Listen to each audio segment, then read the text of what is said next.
तर शेतकऱ्यांच्या प्रश्नावरून शरद पवारांनी सरकारवर टीका केलेली आहे। त्यांच्या या टीकेला भाजपने आता उत्तर दिलं। शरद पवारांकडे दुसरं काम नसल्यामुळे ते टीका करतायत असं गिरीश महाजन यांनी म्हटलंय। तर केंद्रीय कृषी मंत्री असताना शरद पवारांनी काय केलं असा सवाल चित्रा वाघ यांनी उपस्थित केला। शेतकऱ्यांच्या नावावर राजकारण करू नका असं अनिल बोंडे यांनी म्हटलं।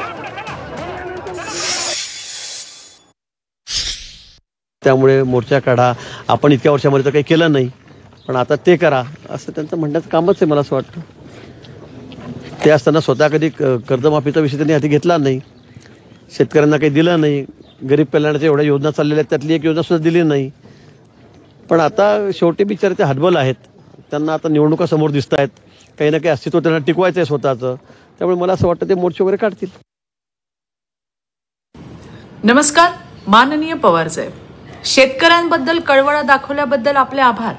पण त्याच वेळेला आपण कृषी मंत्री असताना काय केलं आणि राज्यात 55,000हून अधिक शेतकरी आत्महत्या का झाल्या हेही सांगितलं असतं तर बरं झालं असतं।